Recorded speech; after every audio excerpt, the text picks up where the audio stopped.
चलिए जानते हैं आज देश और दुनिया की सिलेक्टेड काम की और महत्वपूर्ण 25 बड़ी खबरों को सिर्फ 10 मिनट में। पर अभी तक आपने इस वीडियो को लाइक नहीं किया है तो लाइक कर दें और इस चैनल को सब्सक्राइब भी कर लीजिए।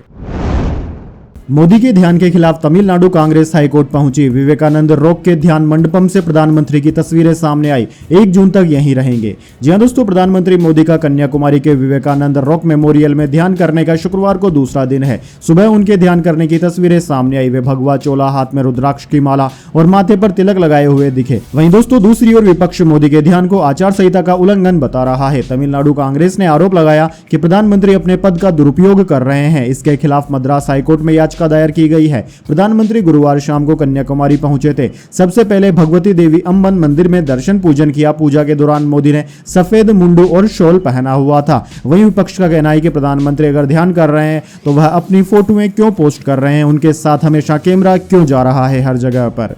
चलिए दोस्तों जान लेते हैं इसके बाद अगली बड़ी खबर। केजरीवाल बोले, मेरे प्राण चले जाएं तो गम मत करना, परसों सरेंडर करूंगा, जेल में मुझे प्रताड़ित करने की फिर कोशिश होगी। जी हां दोस्तों, दिल्ली के मुख्यमंत्री केजरीवाल की 21 दिन की जमानत कल खत्म हो रही है। इससे पहले उन्होंने शुक्रवार को वीडियो जारी किया। केंद्र सरकार और जेल अधिकारियों पर खुद को प्रताड़ित करने के आरोप लगाए। उन्होंने कहा कि देश को तानाशाही से बचाने के लिए जेल जा रहा हूं। मैं परसों 3 बजे सरेंडर करूंगा। इस बार मेरे प्राण चले जाएं तो गम मत करना, जेल में मुझे प्रताड़ित करने की फिर कोशिश होगी। उन्होंने मुझे झुकाने की कोशिश पहले भी की है लेकिन ये असफल रहे हैं। मैं जब जेल में था तो इन्होंने मुझे बहुत प्रताड़ित किया, मेरी दवाइयां रोक दी। मैं 30 साल से डायबिटीज का मरीज हूं। मुझे 10 साल से इंसुलिन के इंजेक्शन लग रहे हैं। दरअसल दोस्तों आपकी जानकारी के लिए बता दें, शराब नीति घोटाले और मनी लॉन्ड्रिंग के आरोपों को लेकर ईडी ने केजरीवाल को 21 मार्च को गिरफ्तार किया था। 10 मई को सुप्रीम कोर्ट ने उन्हें अंतरिम जमानत दे दी थी। चलिए दोस्तों जान लेते हैं इसके बाद अगली बड़ी खबर। विभव कुमार को 14 दिन की जुडिशियल कस्टडी में भेजा गया। स्वाति मालीवाल ने मारपीट का आरोप लगाया। केजरीवाल के पीए ने गिरफ्तारी को चुनौती दी। जी हां दोस्तों, स्वाति मालीवाल मारपीट केस में दिल्ली की 30 हजारी कोर्ट ने शुक्रवार को अरविंद केजरीवाल के पीए विभव कुमार को 14 दिन की जुडिशियल कस्टडी में भेज दिया। सुबह हुई सुनवाई में कोर्ट ने विभव की याचिका पर अपना फैसला सुरक्षित रख लिया था। वहीं दोस्तों विभव ने बुधवार को याचिका लगाकर अपनी गिरफ्तारी को अवैध बताते हुए मुआवजे और दिल्ली पुलिस के अधिकारियों के खिलाफ विभागीय जांच की भी मांग की थी। जस्टिस शर्मा ने इस मामले में दिल्ली पुलिस और विभव कुमार के वकीलों की दलीलें भी सुनी। विभव की याचिका पर पहले जस्टिस नवीन चावला की बेंच सुनवाई करने वाली थी। हालांकि जस्टिस चावला ने मामले को जस्टिस शर्मा की बेंच को ट्रांसफर कर दिया था। चलिए दोस्तों जान लेते हैं इसके बाद अगली खबर। कर्नाटक सेक्स स्कैंडल, प्रज्वल 6 जून तक एसआईटी की कस्टडी में। 35 दिन बाद भारत वापसी, बेंगलुरु एयरपोर्ट पर अरेस्ट हुए। पोटेंसी टेस्ट कराने पर विचार। जी हां दोस्तों, कर्नाटक सेक्स स्कैंडल के मुख्य आरोपी सांसद प्रज्वल रेवन्ना को बेंगलुरु कोर्ट ने शुक्रवार को 6 दिन की एसआईटी की कस्टडी में भेज दिया है। वे गुरुवार रात 35 दिन के बाद जर्मनी से भारत पहुंचे थे। बेंगलुरु के केंपागोड़ा एयरपोर्ट पर फ्लाइट लैंड होने के बाद करीब रात 1 बजे एसआईटी ने उन्हें कस्टडी में लिया था। प्रज्वल को टीम एसआईटी ऑफिस लेकर गई जहां उन्हें रात भर रखा गया था। प्रज्वल को गिरफ्तार करने के लिए महिला पुलिस भी भेजी गई है। वहीं दोस्तों गिरफ्तारी के बाद आज सुबह पूछताछ से पहले एसआईटी प्रज्वल को बोरिंग और लेडी कर्जन हॉस्पिटल में मेडिकल के लिए लेकर गई। वहीं उनके वकील अरुण भी एसआईटी ऑफिस में मौजूद रहे थे। चलिए दोस्तों जान लेते हैं इसके बाद अगली खबर। इस बार कांग्रेस सो पार, मल्लिकार्जुन खड़गे ने गठबंधन सरकार में प्रधानमंत्री बनने के सवाल का भी दिया दिलचस्प जवाब।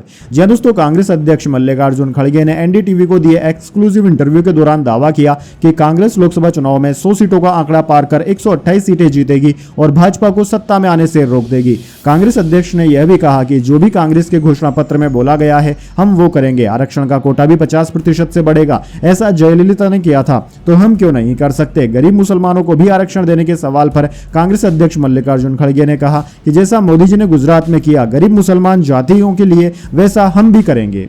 चलिए दोस्तों जान लेते हैं इसके बाद अगली बड़ी खबर। 8 राज्यों की 57 सीटों पर वोटिंग आज। वाराणसी से प्रधानमंत्री मोदी मैदान में। कंगना रनावत, रवि किशन, पवन सिंह समेत 4 एक्टर भी चुनाव लड़ रहे। जी हां दोस्तों, लोकसभा चुनाव 2024 के 7वें और अंतिम फेज में आज यानी कि शनिवार को 7 राज्यों और 1 केंद्र शासित प्रदेश की 57 सीटों पर वोटिंग हो रही है। 2019 में इन सीटों में से सबसे ज्यादा भाजपा 25, टीएमसी 9, बीजेड 4, जेडीयू और अपना दल 2-2, जेएम महज 1 सीट जीत सकी थी। कांग्रेस को केवल पंजाब की बदौलत 8 सीटों पर जीत जीत मिली थी। इस फेज में प्रधानमंत्री मोदी, 2 केंद्रीय मंत्री आर.के. सिंह और अनुराग ठाकुर समेत कई दिग्गज नेता शामिल हैं। इसके अलावा ममता के भतीजे अभिषेक बैनर्जी, अफजल अंसारी, विक्रमादित्य सिंह भी अपनी किस्मत आजमा रहे हैं। दोस्तों, चुनाव आयोग के मुताबिक इलेक्शन के 7वें फेज में 904 कैंडिडेट्स चुनाव लड़ रहे हैं। इनमें 809 पुरुष और 95 महिला उम्मीदवार है। इस फेज में सबसे अमीर प्रत्याशी भटिंडा पंजाब के उम्मीदवार हरसिमरत कौर बादल है। उनके पास 198 करोड़ रुपए की संपत्ति है। चलिए दोस्तों, जान लेते हैं इसके बाद अगली बड़ी खबर। पोर्न स्टार केस, ट्रंप सभी 34 मामलों में दोषी करार, सजा पर सुनवाई 11 जुलाई को होगी।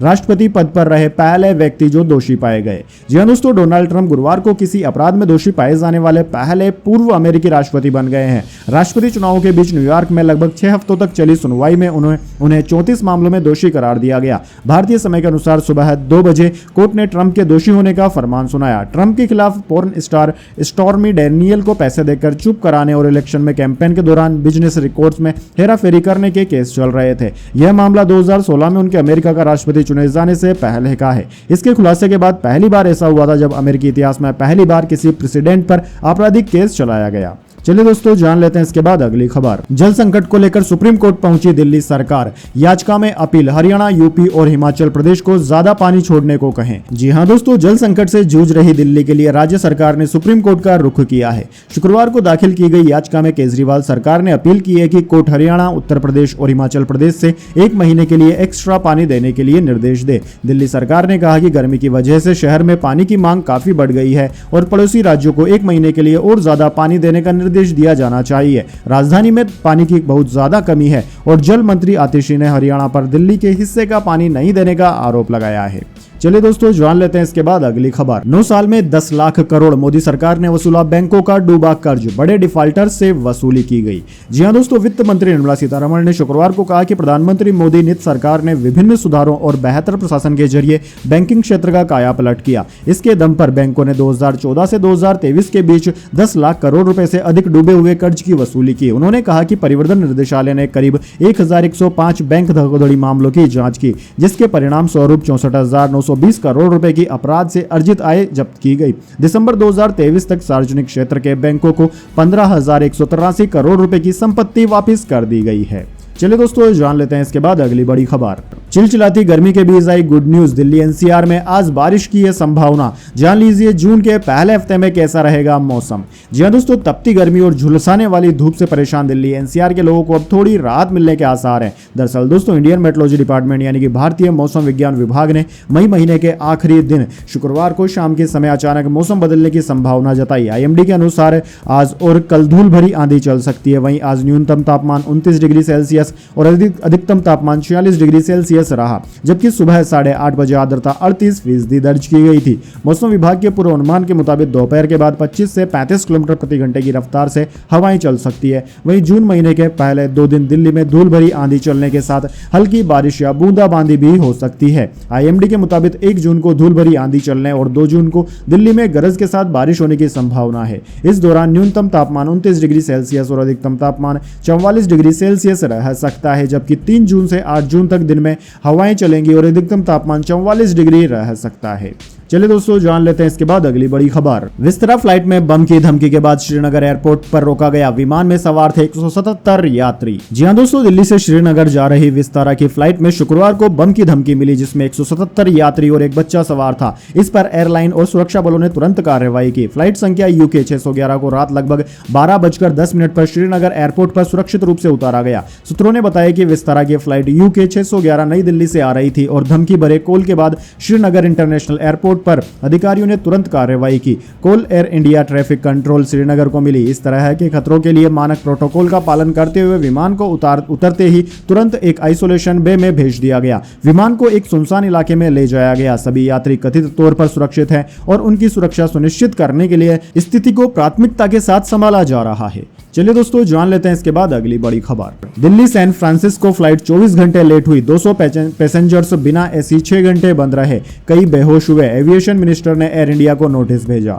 जी हां दोस्तों, दिल्ली से सैन फ्रांसिस्को जाने वाली एयर इंडिया की एक फ्लाइट गुरुवार को 24 घंटे लेट हो गई। फ्लाइट को कल दोपहर 3:20 पर उड़ान भरना था, लेकिन इसे शुक्रवार को दोपहर 3 बजे रिशेड्यूल किया गया। हालांकि फ्लाइट के रवाना होने की जानकारी अभी सामने नहीं आई है। न्यूज एजेंसी PTI के मुताबिक एयर इंडिया की फ्लाइट AI 18 एयरक्राफ्ट 3 में बच्चे बुजुर्ग समेत करीब 200 लोग सवार थे। 30 मई को सभी पैसेंजर्स फ्लाइट में बैठ चुके थे। इसके बाद पता चला कि विमान का एसी काम नहीं कर रहा है। लगभग 6 घंटे तक पैसेंजर्स एयरक्राफ्ट में एसी ठीक होने का इंतजार करते रहे। इस दौरान कई लोग बेहोश हो गए। इसके बाद फ्लाइट को रात 10 बजे रिशेड्यूल किया गया। पैसेंजर्स लगभग 7:20 पर फ्लाइट में चढ़े थे, लेकिन तब भी एसी काम नहीं कर रहा था। चलिए दोस्तों, जान लेते हैं इसके बाद अगली बड़ी खबर। रिलायंस और टाटा 2024 में दुनिया की सबसे प्रभावशाली कंपनियां। टाइम मैगजीन ने टॉप 100 कंपनियों की लिस्ट जारी की। इसमें सीरम इंस्टीट्यूट भी शामिल। जी हां दोस्तों, अमेरिका की फेमस अमेरिकी टाइम मैगजीन ने 30 मई को दुनिया की सबसे प्रभावशाली कंपनियों की लिस्ट जारी की। 2024 की इस वार्षिक सूची में 3 भारतीय कंपनियों को जगह दी गई है। इसमें मुकेश अंबानी के लीडरशिप वाली Reliance industries limited, Tata group और आधार पूनावाला की सीरम इंस्टीट्यूट ऑफ इंडिया को शामिल किया गया है। दोस्तों, यह दुनिया की 100 सबसे प्रभावशाली कंपनियों की टाइम लिस्ट का चौथा एडिशन है। इसकी पूरी लिस्ट टाइम के 10 जून 2024 के अंक में प्रकाशित की जाएगी।